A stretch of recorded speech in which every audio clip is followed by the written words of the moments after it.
Welcome to Directionally Correct, a people analytics podcast with Cole and Scott, and today's guest, Scott Reida, workforce strategist at Amazon Web Services. Hey, Directionally Correct fans. If you're looking to stay connected to the podcast, make sure to subscribe to our Substack newsletter, watch our videos on YouTube, or listen to the podcast on your app of choice.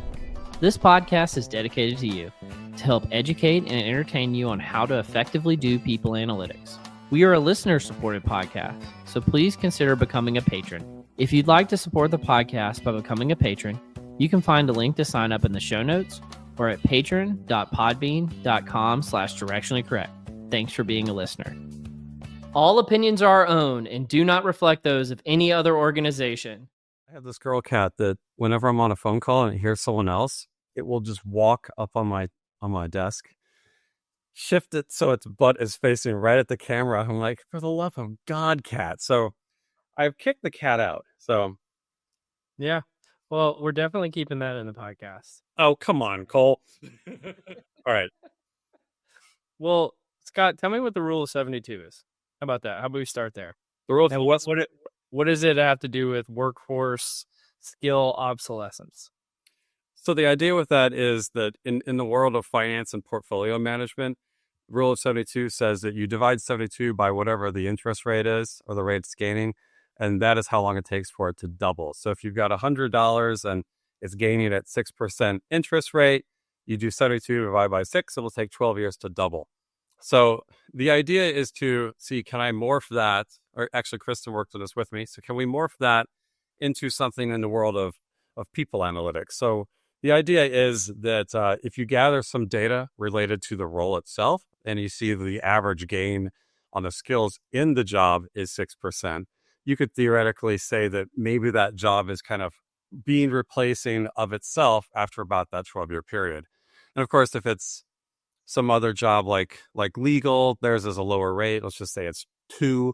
So essentially, you could almost work your entire career, and really your annual kind of learning is kind of repeating what you are already proficient at.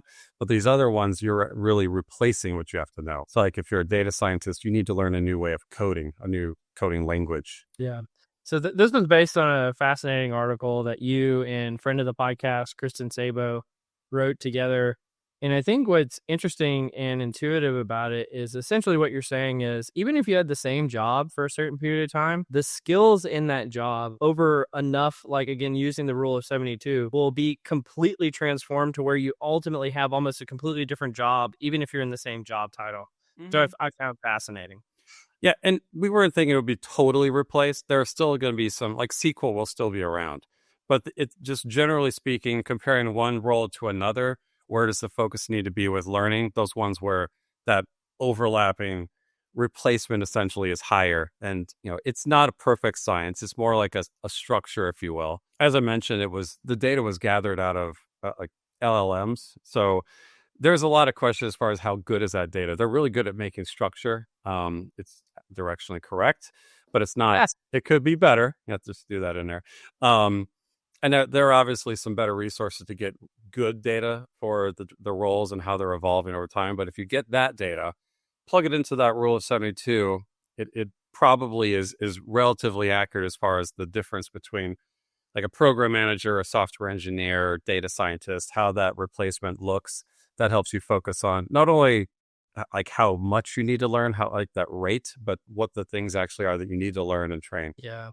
Well, one of the reasons why I wanted to have you on, I'll just kind of tee you up here a little bit. So you're a workforce strategist at AWS, and I believe you don't even know Scott Hines, who also works there, who's the co-host of the podcast, who's not here today. I don't know. I don't think you guys know each other. But well, if you want to give the backstory in that, I'll let you.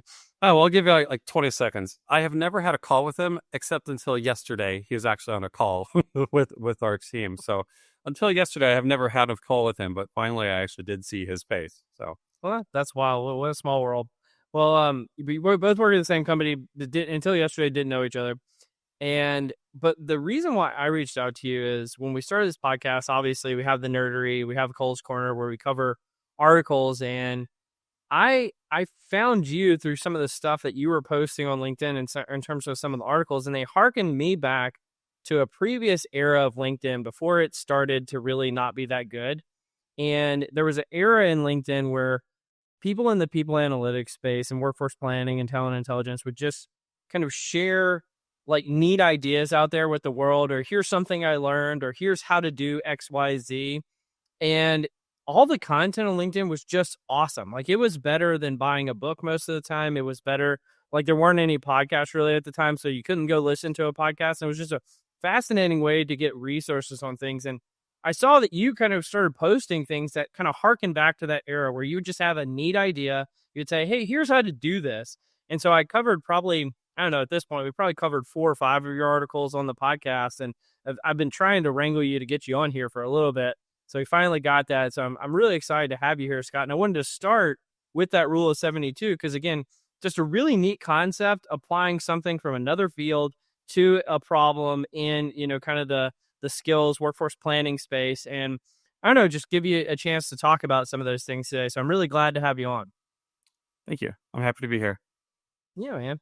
Well, let's get down into it. So recently, you and I actually published an article together about Michael Jordan.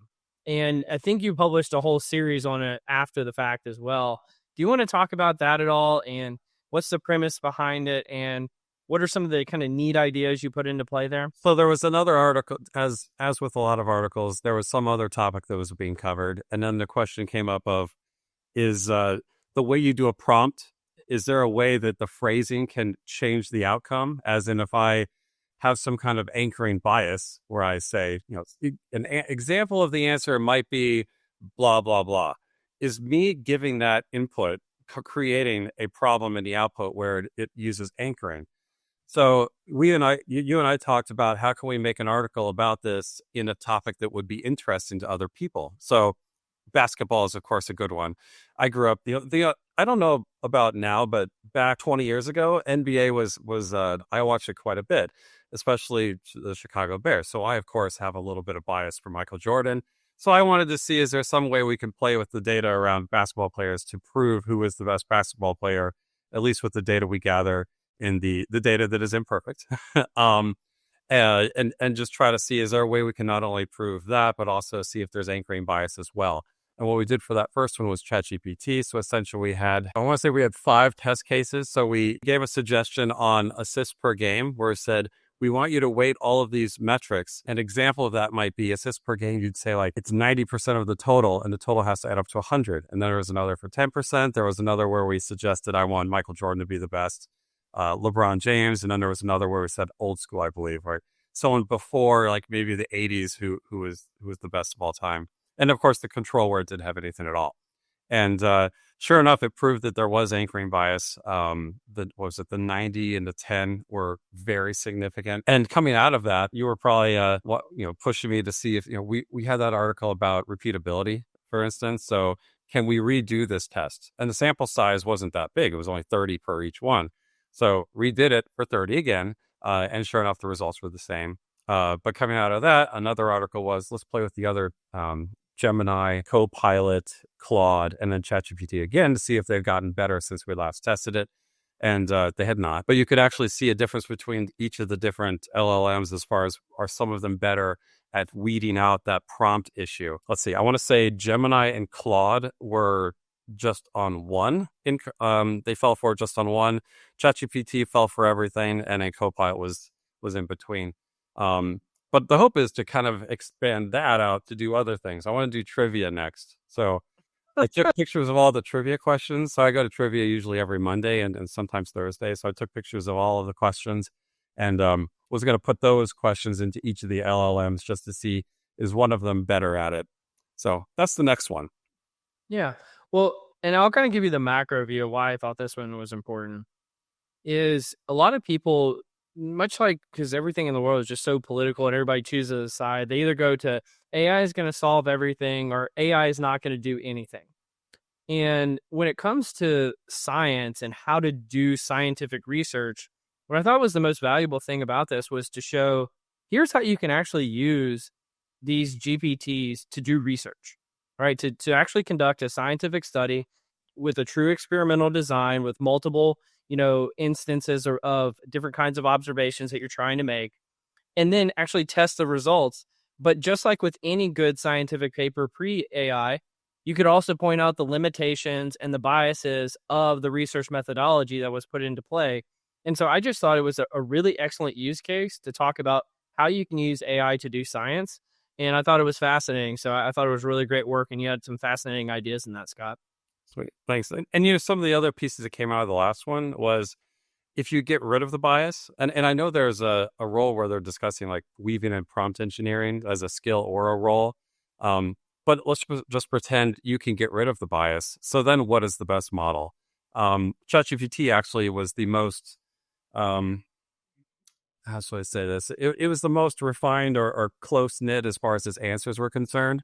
So like Copilot, their answers were all over the place. So if you ask it for a number, it would say 10 to 22, they were all over the place, lots of variability. But ChatGPT was very fine tuned. It would always say 10, 10, 10, 10, 10.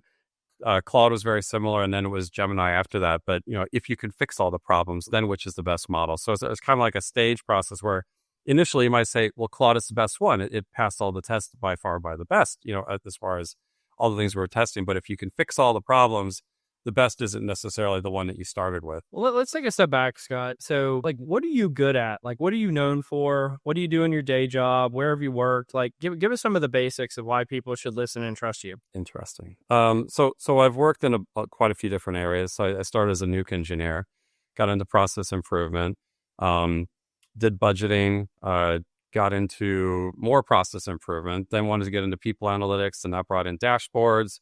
Then I went into talent strategy at Boeing, and now I'm doing workforce planning at AWS. So I've done quite a bit of different things before. Education is also a bit scattered. So that has engineering, management of IT, MBA, and international relations. So that's also a bit broad. So I suppose that the experience and the education has been, broad, not, to overuse the term. So I think that I would say, since the scope of work includes a few different areas, maybe there could be a little more trust that, like the rule of 72, maybe there are some ideas that don't necessarily relate that I could think of that other people wouldn't necessarily pull into the equation. So there's a lot of experience, but it's been fairly deep in lots of different areas. So I would say that gives some credibility. I recognize that I'm not great in everything. So I think that also fitted to the role. When I need help with something, I know that I have shortcomings. So I know who to probably ask for some extra help. Well, so did you kind of glossed over something? Did you say you're a nuclear engineer? That was the first job. Yeah, I still have a hard hat somewhere, but yeah. So the Navy. So I was a civilian for the Navy. So they hire mostly mechanical and electrical engineers to be nuke engineers. The main reason is it's really just a big heater surrounded by a bunch of valves, pipes, and panels to monitor and control. Yeah, because that's what I think of when I think of nuclear power. I don't think of just like the power of the sun powering things. Like I just think, oh, it's just a bunch of valves and pipes. Well, the parts that you're working on a regular basis that they need people hired for, it's usually just. I was in reactor support systems, so essentially when subs carriers come in to be worked on, you want to get most of the radioactive water out of the system, so you have to discharge it, filter it, turn it into something else that's a little more safe, and then put it back in, that kind of thing. So that you don't need someone who knows how reactors work for that. You need to know how to manage pipes, pressure, filtration system. So I like how nonchalant you are about all that. Like to me, that's like it's fascinating, and just like you're playing with the power of gods, and you're just like, yeah, it's just dirty water. We're just trying to clean it out. Yeah, it did some of the work that I questioned whether it was a good idea to do, like spend so much time in the reactor compartments. But yeah, it's that was a fun first job. They're definitely. I'm sorry. I was going to say they're definitely not made for people who are taller, though.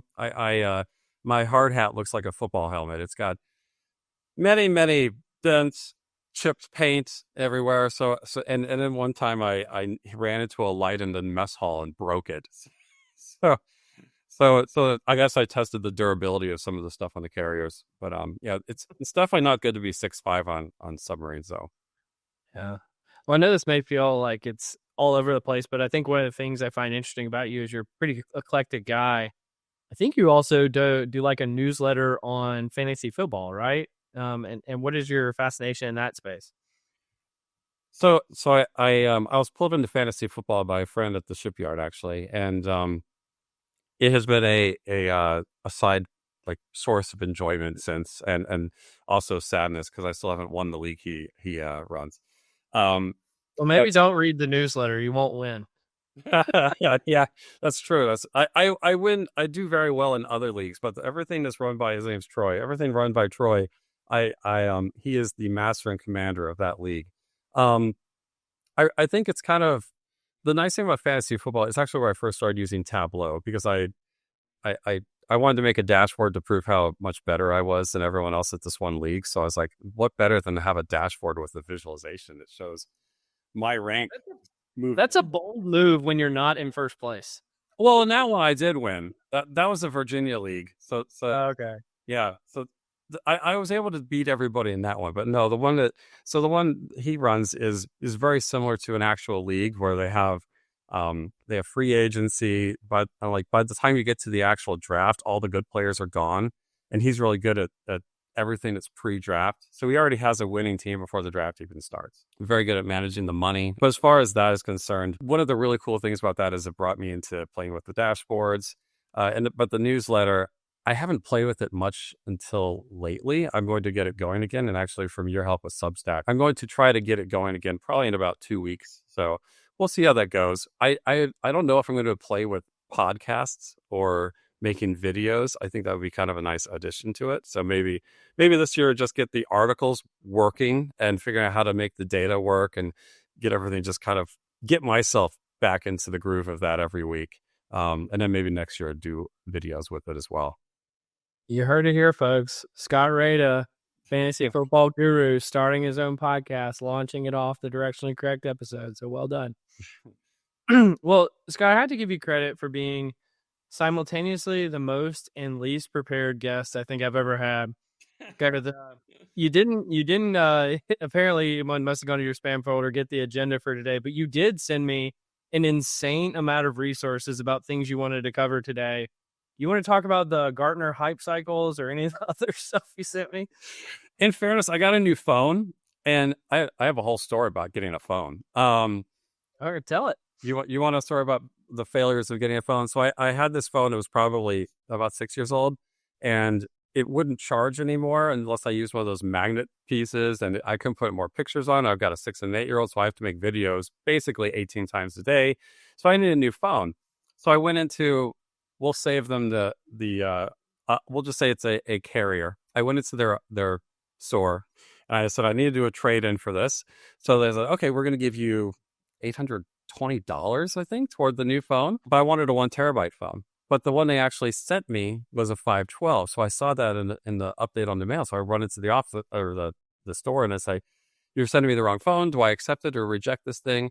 They told me to take the phone. So when I got the phone, I brought it into the store and returned it so I could get the new phone. Well, what happened is apparently when you do a return, they have to transfer the phone number from your current phone to that phone and then back to your other phone. So the problem happened because they transferred the phone number, but they weren't able to transfer it back. So I had to take the wrong phone for about a week. So I had one phone that would work as a phone, and all of my apps were on my old phone. The new phone came in the mail. It's not over yet. New phone comes in the mail. I go back to the store. They transfer the number to the new phone, but they can't take the loaner as a return. So I actually still have it. There it is. So I have this $1,600 liability on my desk that I can't seem to return. So they're trying to figure out how to send me a box, like a mailing thing, so I can return it and then not have to pay the restocking fee. So because it was their fault for ordering me the wrong phone. But whatever the case, over the last week, I haven't gotten emails properly from one of my 3 phones at the time. So that is why I didn't get your email. But I did see it this morning. Sorry about that. But you want to talk about hype cycles. Let's talk about hype cycles. Well, I just say that's the titillating story. It is about as good as every conversation we've ever had. There's always something like that. Phone purgatory right now, so you're just gonna have to deal with it. But yeah, let's talk Gartner hype cycles. So Gartner hype cycles. So I'm a big fan of Gartner. I think that they're very forward looking, and whenever there's something that's on the horizon, they are one of the first to actually put it out there and put their name to it. So whenever they have this thing called the hype cycle, as you said, there's something that's complementary to it called a priority matrix, which essentially has everything that's on the hype cycle in a matrix that shows the level of impact expected from each thing. So hype cycles essentially they probably have 50 of them.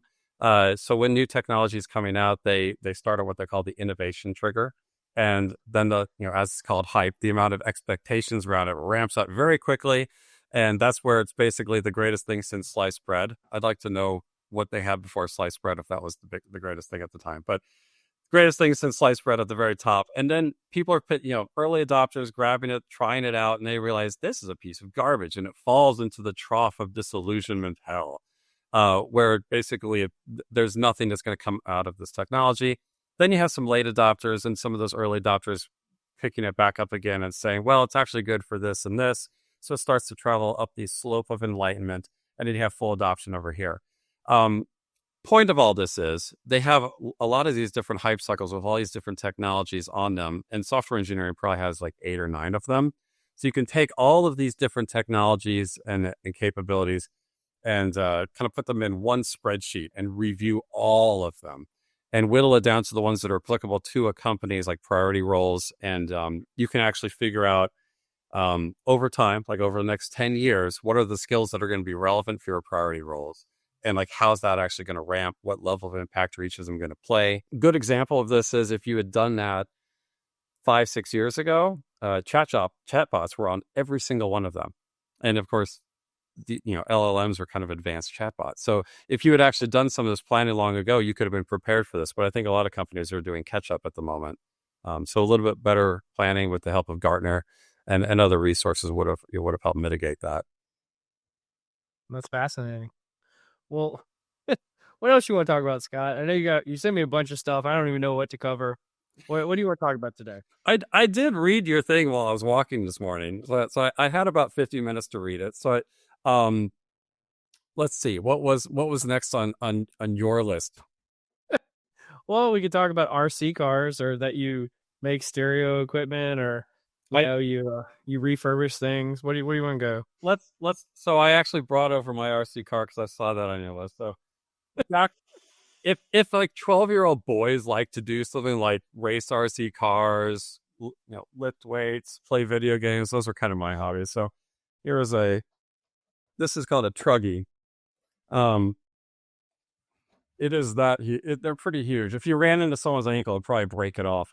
But RC car racing is really a cool hobby because you learn how to tinker with cars and RC cars at the same time. They're very similar to real cars. I wasn't very good, and I say I wasn't very good because there are tiers of racers. So I'd say there's always this one guy who's the best. So there's like one person in tier 1. And where I used to race, his name was Bobby, which obviously is someone who's good at racing, or Bobby's a great name for you. So before he even started, he was going to be good. Then tier 2, there are probably 2 or 3 people, and then there's tier 3. I was the best of tier 3, so I would usually get 4th or 5th. But the problem was, at that tier, nobody's any good, so you're getting lapped by the 3rd lap. Everyone, first racer is racing you by lap 3. You're not very good. So that was me.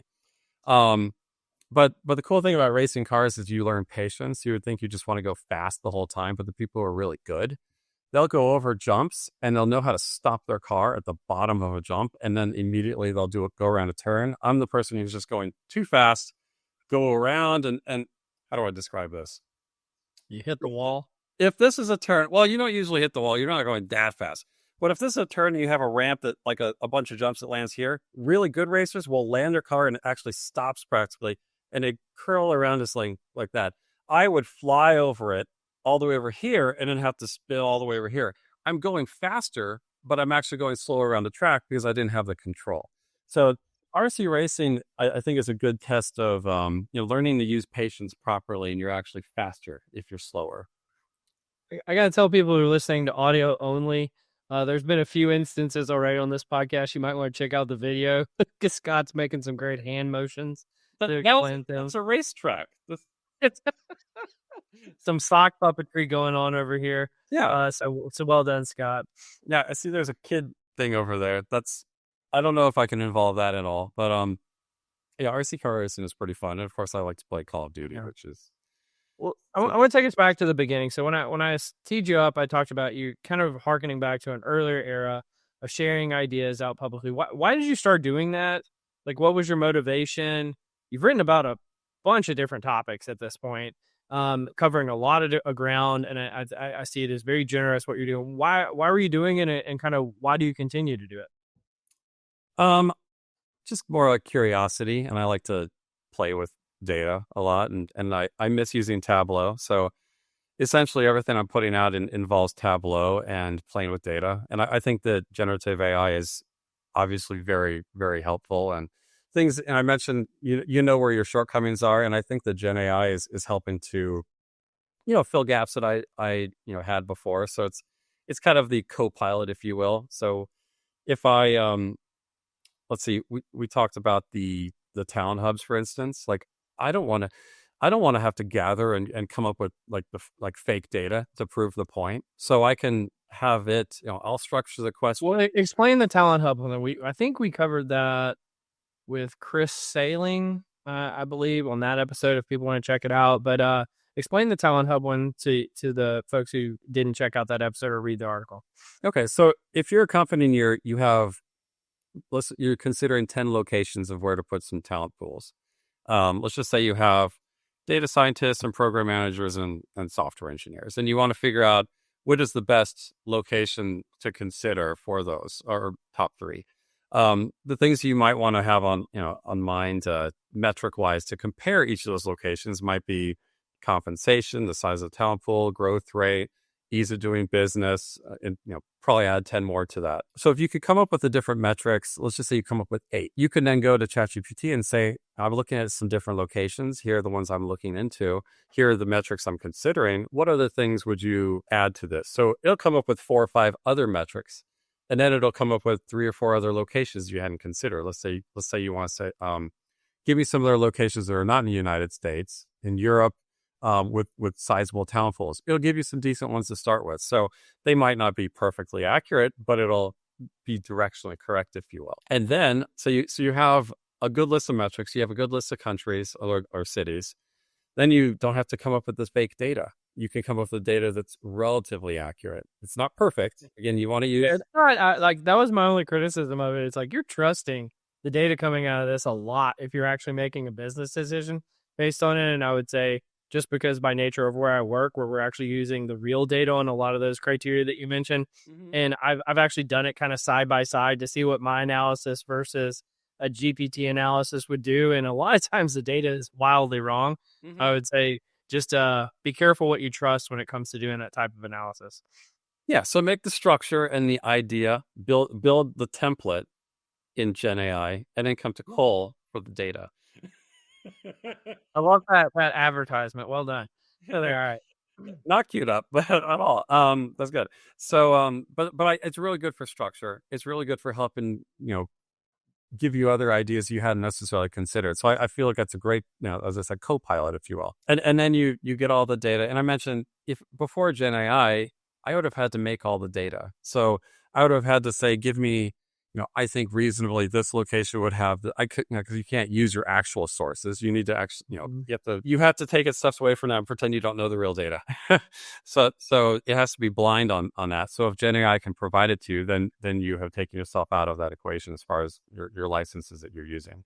So you get all that data and you kind of process it in a similar way as to how it structured it, which is how you kind of dictated it to it, and maybe it gives you some different things to tweak it. But the output of this is I get to do it in Tableau, so I get to keep that skill kind of current, if you will. If you haven't used it for 5-6 years and you want to come back to it, like I want to use it for fantasy football. If I hadn't kept up with Tableau for the last 4 or 5 years, then when I want to do fantasy football stuff again, I have to relearn everything. You should do a Tableau dashboard of your RC car skills and how you stack up there as well. Oh, fascinating. There's no improvement at all. I have no patience when it comes to the racing. So I'm just like, I'm in last place. I'm just going to go as fast as I can go. And then, I then run into a wall. And then there are all these people who have to, you've started the rabbit hole. There are all these people on the track who have to flip people's cars over and put them back on the track. they're all just focused on my car, like eyes focused. Where's Scott going to flip this car next? Um, but yeah, I think these articles are fun to just keep yourself current, and also I think it's good to share. I'm not sharing anything that's. I don't think any of these things are something that someone would go and create a business out of, and not let others, use that structure, if you will. It's No, I just see it as like it's helping people. Well, so like there, maybe I'm kind of going to a deeper thought that I have on this subject, which is there's kind of classical ways people learn things, and then I would call there's like new age ways. The classical ways you go to a formal schooling mechanism, whether it be an actual school or through like some kind of academy, through your work. You learn a formal set of skills that has a defined set of duration of the program. It could be hard skills, it could be soft skills, and then you take some kind of test at the end, and then you are ordained that you have that skill and that kind of competency or whatever it may be, right? And then in the new age, which is why again I liked the kind of the old LinkedIn version of doing things. It's like, hey, here's some things I was playing around with. Do you want to play around with them too? And you just kind of use your own Lego blocks of building up an entire kind of corpus of skills and knowledge. Some people call that being an autodidact, but I just say in the age of the internet, you can find the answer, and especially in the age of AI, you can find the answer to almost any question. You don't need any kind of guidance. The only thing you need is initiative.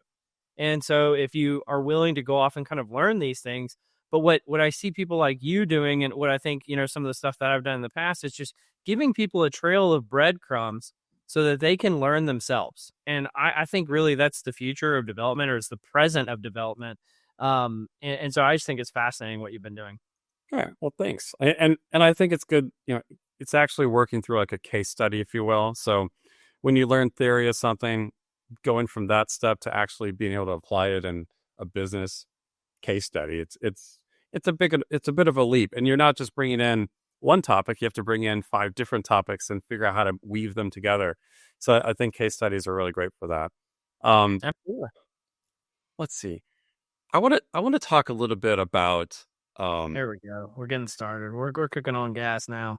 Oh, have you ever seen what is that guy's podcast that they're like 3 hours, or are they 6 hours? Like they're basically a marathon. I was watching something by Malcolm Gladwell. He was talking about one of them where he's like, yeah, the real scary or meaty stuff comes out at the once you've been in there for like 2.5 hours, then they go off the rails. So it only took a half hour.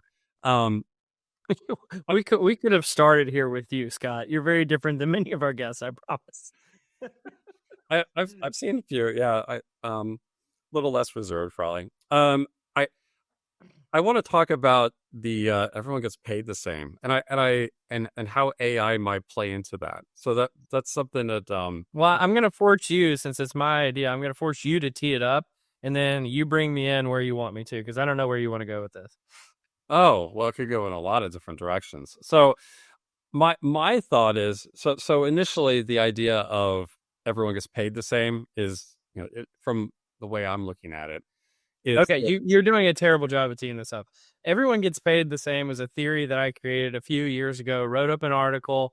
I've talked about it a bunch of times on the podcast, but if you've never come across it, because it's been a while since I've talked about it, and what Scott actually doesn't know is I have a kind of a follow-up article coming out about it in a few weeks. I've actually been working on it for quite a while, but that's the tee up here. It's an idea. Explain kind of what the thesis of it is, and then we can get into the discussion. Everyone does different tasks, but at the end of the day, the level of effort, I would assume you get paid for the same amount on the level of effort. So if I'm going to do a really terrible job of explaining this. Yeah, you are. That's why I said I was going to share my vision of how. Okay, you share your vision, then I'll back into it. How about that? Okay, so you get paid about roughly the same based on the amount of mental or physical exertion you put into something. So I think that right now you don't get paid the same, is my point of view. Ooh. Because I think that right now, if you do something 100 times more effectively or quickly, you get paid much, substantially more for that work.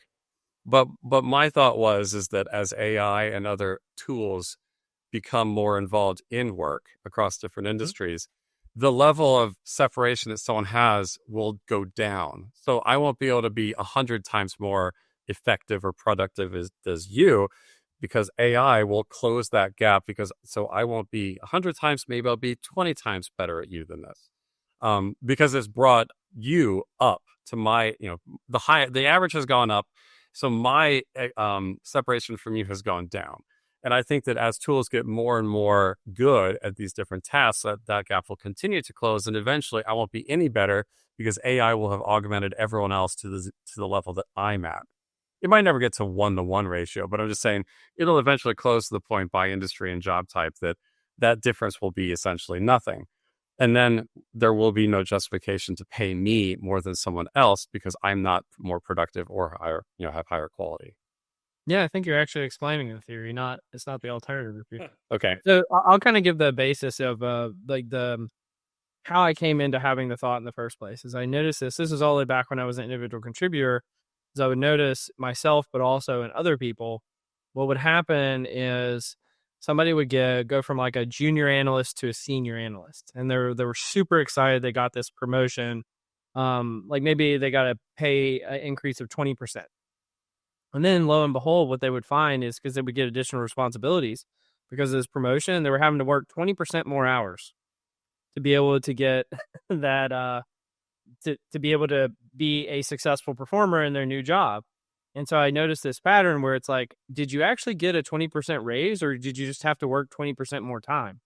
And so it led me down this rabbit hole of, does everybody actually just get paid the same for I called it miscellaneous heartache, somewhat as like a tongue-in-cheek way of describing it. If you say there's a linear relationship between the amount of miscellaneous heartache that you have and the amount of pay that you receive. And this could be based on supply and demand. It could be based on the amount of education that goes into a particular role. It could be based on the physical requirements or the mental requirements or the emotional requirements. And if you go and you actually plot this type of data, there's a linear relationship between the two. And I think that's what you're describing here, is that as AI enters the equation, the barriers to entry lower, therefore the miscellaneous heartache goes down, therefore the pay is actually going to decrease, therefore everybody gets paid the same, would be my version of what you said. Because the thing is, once I started looking into this theory, I swear I see it everywhere. I got to the point where I used to annoy my co-host, Scott, not you, Scott, where I would just send him an article, see another example of everyone gets paid the same, another example of everyone gets paid the same. We just covered it in an episode the other day about like how there's a relationship between the immorality of an industry that you're in or the job that you're in and how much you get paid. So the more immoral a job is, the more pay it gets. And I was like, see, and it's like a perfect linear relationship. And I was like, see, everybody gets paid the same. So the one that doesn't fall into the model, if you will, are like really, really specialized experts. Let me think of an example. Like, how many years did it take to get to that level of expertise? I would say that factors into the pay. That's good. I like that. That's a good argument. I promise you, once you see it everywhere. So let like an advertisement. So you might have an entire team of people spending a week to come up with some advertisement where an expert comes up with the idea in 10 minutes. So that person gets paid more and they did it in a shorter amount of time. So it doesn't fall into the model that you're saying. I know now you're going to say the education, but everybody, some people are just exactly what it is. How many years did you have to spend in that education to, again, miscellaneous heartache, to be able to have that seniority, to be able to get paid more for that one particular instance of work? I like the argument of the education that leads up to it. But let's just pretend everyone had the same amount of contribution, learning, jobs, everything that led up to it. They're all equal, but one person can do it in 5 minutes and the other person takes a week to do it. What I think that person will actually get paid more, and that's because that fits into my definition of talent is performance minus effort. And so what you're saying is they get the equivalent output for less effort. Therefore, that person will actually get paid more.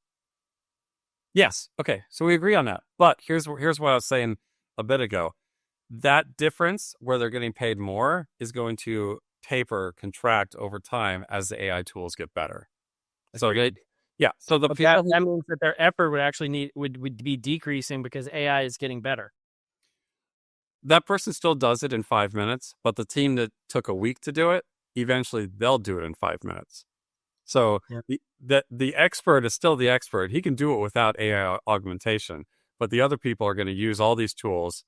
Hopefully they adopt them and the tools actually get there. It might not be tomorrow, maybe 10 years from now, but they will get better to the point that they are rising to the level of that expert. But of course, then everyone gets paid the same. Well, and what would happen at the same time is either one of two things, and this is actually a big societal debate that's going on right now, which is, if everyone gets that much better because of AI, are you just 10 times more productive as a team, or you do need 10 times fewer people to do that job anymore? And the reason why you have that debate is because everyone gets paid the same. Because really, what you're trying to understand is this kind of, this word gets overused, but an equitable way of paying for people to do work. They're either 10 times more productive and we pay them the same, or we need 10 times less of them. And therefore, one person gets paid the same if there's 10 of them, and everyone else is let go. I don't know. Actually, I love this conversation because I've wanted to talk about this on the podcast so many times. And every time we've had like labor economists on, and I brought it up and they're just like, yeah, I think it's a cool theory. I've been invited to MBA programs to speak about it. And everybody's like, oh, this is neat. But what you're really actually like kind of like pressure testing the idea. And I just think this is so fun. Good. So what is good? So there was this book called Rise. Let me see if I can find it really fast. Probably not. I want to say it was called Rise of the Robots. It came out maybe like 8 or 9 years ago. And have you seen that one by chance? I think it was Martin Ford, maybe, is the author. Probably not, because I never remember who writes the books I read. But the last chapter is what happens with society once automation, AI takes over all these jobs. Like, you can't have there aren't any jobs for anyone anymore. And one of your suggested outcomes of having one person working and the other 10, that's that solution where you end up with one person and 9 people unemployed. And his thought was that everyone would have to be given some kind of a stipend by the government or the different companies that are all profiting from, this new way of society working. I have no idea how that's going to pan out. I mean, I'll tell you how it's going to pan out. They're going to, somebody's going to propose what you're saying, universal basic income. People are going to start getting the checks, and they're going to realize they get really bored, and everybody's going to start killing each other, and then it's all going to fall apart. That's what I predict will happen. But that has nothing to do with everybody getting paid the same. That's just my own personal prediction. With that said, Scott, do you want to join me in Cole's Corner? Sure, let's do Cole's Corner. All right. Welcome to Cole's Corner. Your corner. We're going to switch it up a little bit. I learned a little bit about some of your hobbies. And so the first question I have for you in the rapid fire section is, what is the best movie genre and why? Because you mentioned you're obsessed with watching movies, and you even mentioned it before we started recording that you were so excited about this afternoon because you're going to get to go watch another movie. Oh, man. And so, and do the movies get the ideas flowing for you? Is this a part of one of the places you draw creativity from? Oh, these aren't supposed to be really rapid, are they? I want to hear. I mean, it doesn't have to be that rapid. All right, so my favorite kind of movies are usually dramas, maybe murder mysteries. I would say my favorite movie is top 5 would be Knives Out. Comes to mind really quickly. Good Will Hunting is up there. LA Confidential, 12 Angry Men, the guy who knows all the questions for the game show based on life events. Slumdog Millionaire, that's up there too. So I don't know. I'd say overall our dramas. I especially like things that involve people getting murdered, thrillers, types of things my wife writes. Here you go. Plug for her book, Neighborhood Watch. Basically, bad people getting murdered. That's kind of the genre of books and movies I like. What else do those get ideas moving? Hopefully the murder mysteries don't get ideas moving. The person who solves them. Yeah. I think that Yeah, that would be an interesting thing to study. I'm sure someone has done studies on this. Like, do you have more innovative thinking after certain kinds of movies? I'll bet you, like, I'll put on Moneyball in the background, Moneyball, Big Short, that kind of movie in the background because I've seen it so many thinking times, and that's almost relaxing. I don't have to watch it, but a little bit of distraction seems to help get juices flowing. Maybe if you can't focus for 2.5, 3 hours nonstop, sometimes if you have something on in the background, you suddenly can. So maybe a little bit of distraction helps. So I think that a certain kind of movie on in the background might actually help with thinking. As far as do you come out of watching one of those and have new ideas? Maybe. I think that if you watch like Minority Report, something like that, and they have all these future. Have you seen that movie? Yeah. Okay.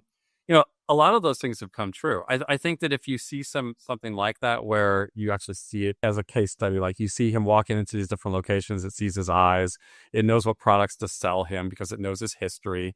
I think that if someone were making apps and they watched something like that and those things weren't around yet, yeah, I think that certainly would be that kind of trigger for you to go in and start building. So yeah, I think that the kinds of movies and the things that are in those, the scenes, certainly can spark ideas. That's awesome. Yeah, I'd say I similar to you. I think three things really get my creative juices flowing, especially if I've done them kind of in sequences. One is exercise. The second is like listening to like just a really interesting podcast or interesting movie or TV show or something like that. Kind of gets the juices flowing. And then while I'm actually like writing or creating something is like listening to like classical music or like you said, having something on in the background that's not too distracting, but it also kind of keeps me focused. So I love that. All right. I got the next question for you though. What's the place you've never been to that you most like to go and why? I'm noodling. I've seen a lot of, so I've been to Venice and Rome, I'd like to go back to Europe and use my passport. So the place I would like to go, I'll put it as Amsterdam, because I've seen a lot of different movies that have scenes in Amsterdam. It looks like it looks similar to Venice, but it looks cleaner. So I think that and my wife has been there before, so she could show me around. so I'll vote for Amsterdam. Yeah, that's a neat one. Well, why do you do what you do? Why do I do what I do? So I've changed what I do rather often. So I like to keep learning. I like to do different things. As long as there's problems to be solved and some kind of component of math and talking. I don't want to be in a cubicle all day. So I like to get out and as you say, be chatty. So as long as I can learn, have problems to solve that are not obvious, and they include a math component, that interests me. Absolutely. So I got one big question for you. We haven't talked too much about your day job and your previous day jobs in the workforce planning space. So I thought I'd ask you, how should workforce planning be conducted at large firms from top to bottom? What does good look like? And is anyone doing this right? Because I'll tell you selfishly, I get asked this question all the time. Who's doing workforce planning right? How should you do it effectively?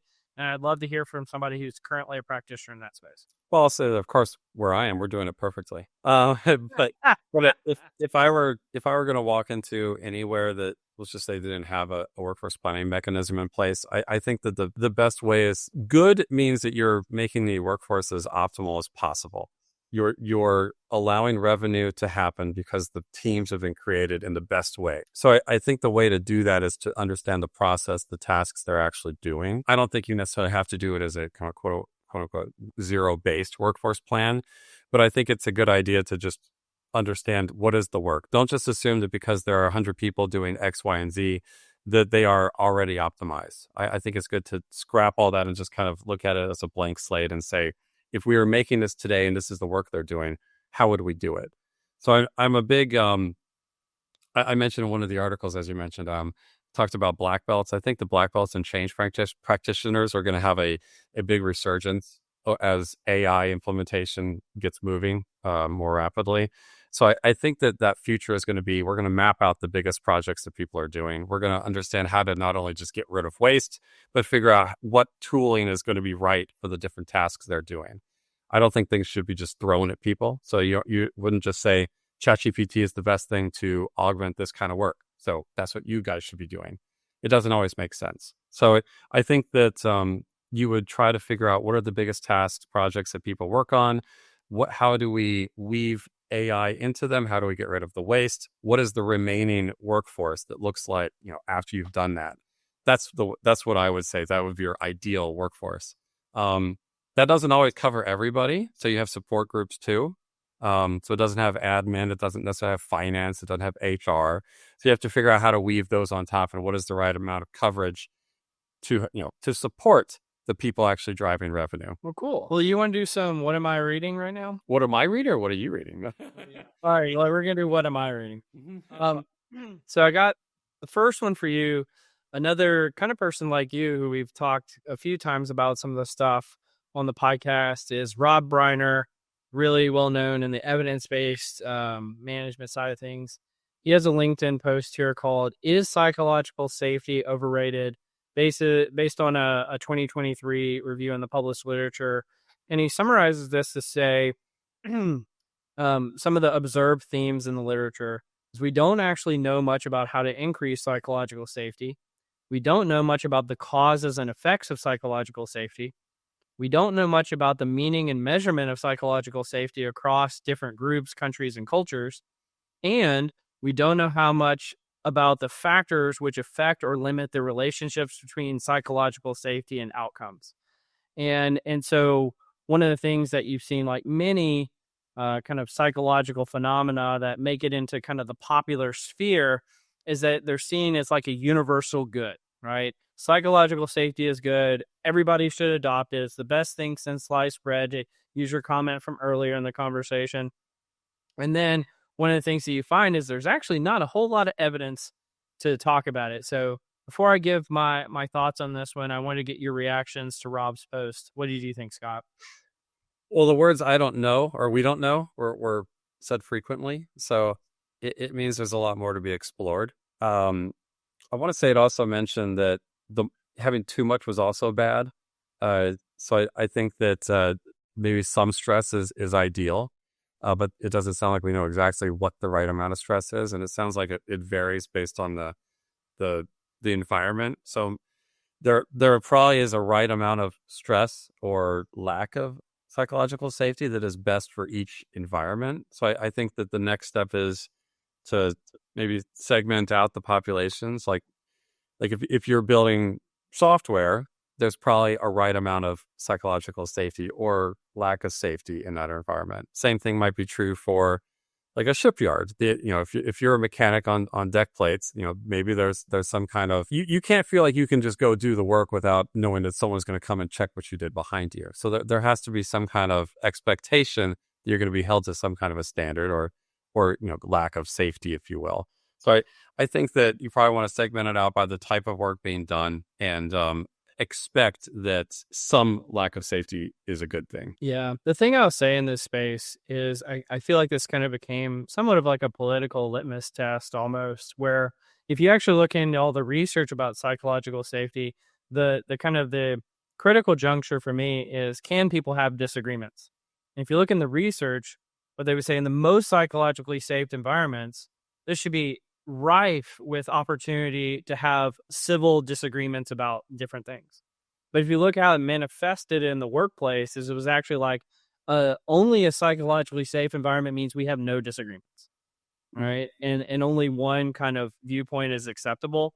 And so I always saw like psychological safety in kind of the broader popular press sense ended up being kind of a tool or a weapon that people use to kind of shut down kind of disagreements.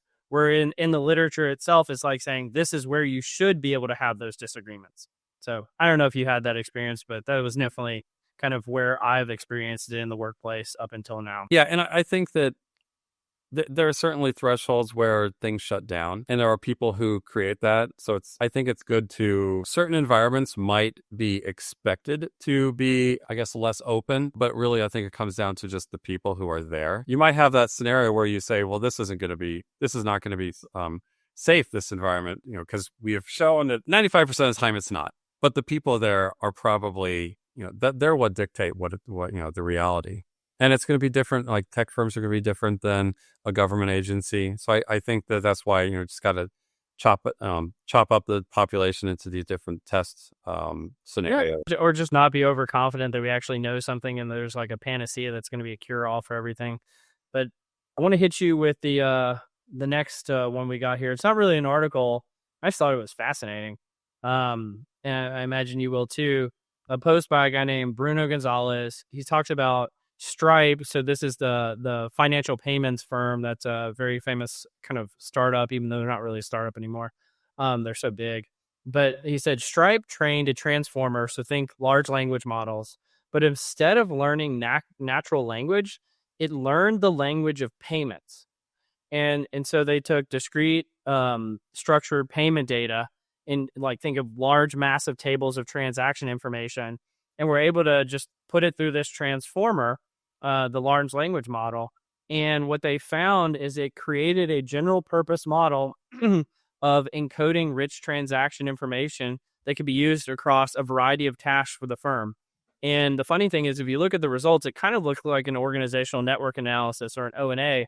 But one of the things that they found is it increased the detection of card testing attacks. So I would think like this might be like credit card fraud, from 59% to 97% overnight, which is wild.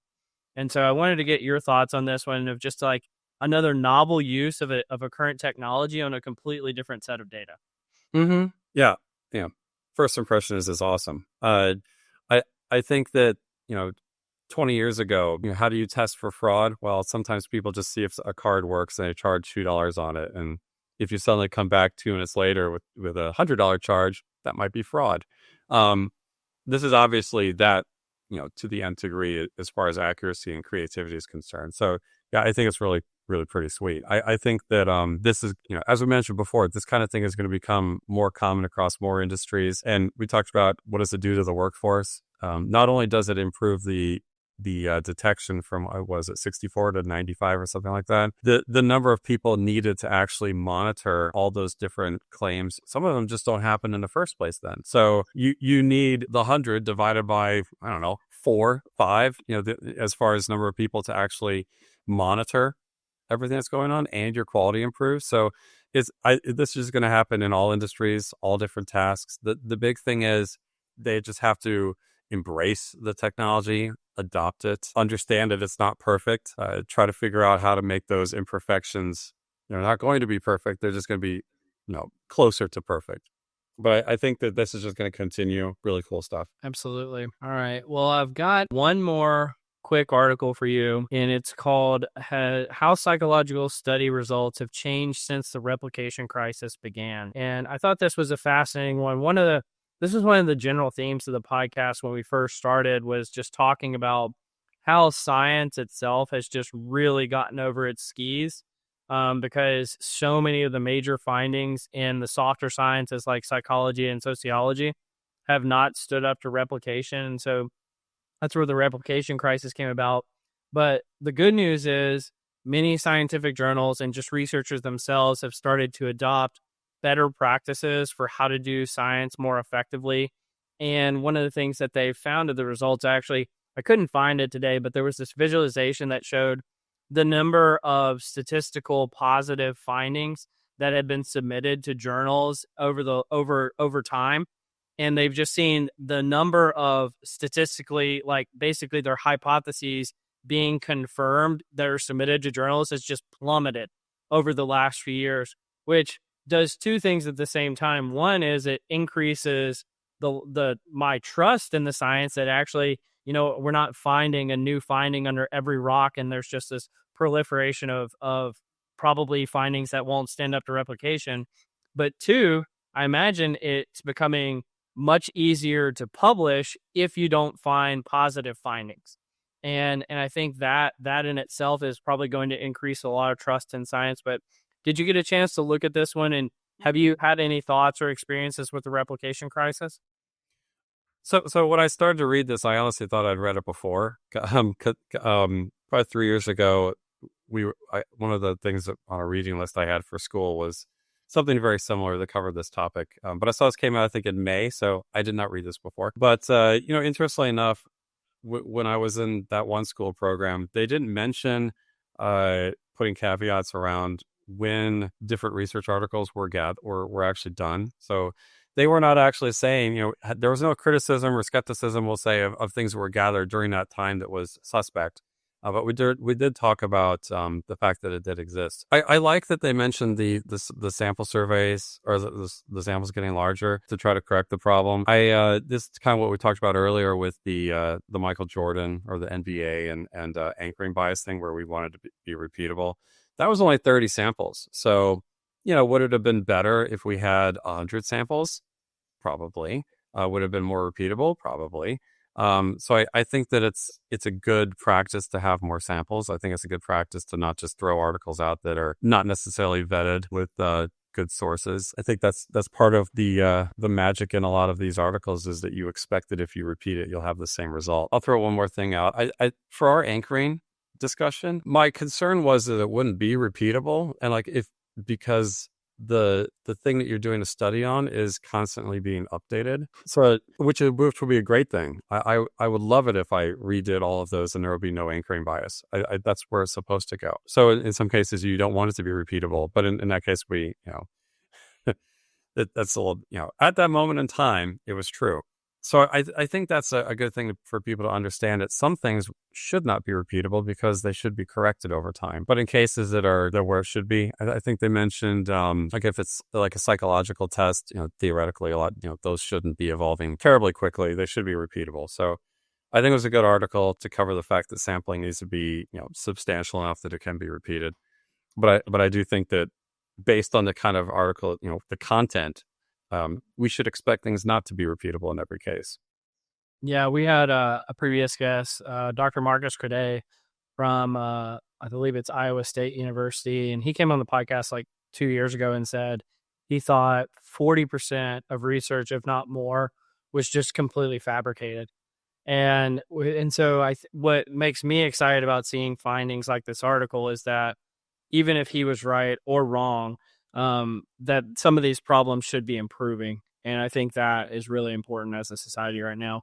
But Scott, it's been fantastic having you on the podcast. I've been trying to get you on here for a while. Thanks so much for what you're doing in terms of the knowledge that you're sharing with the world.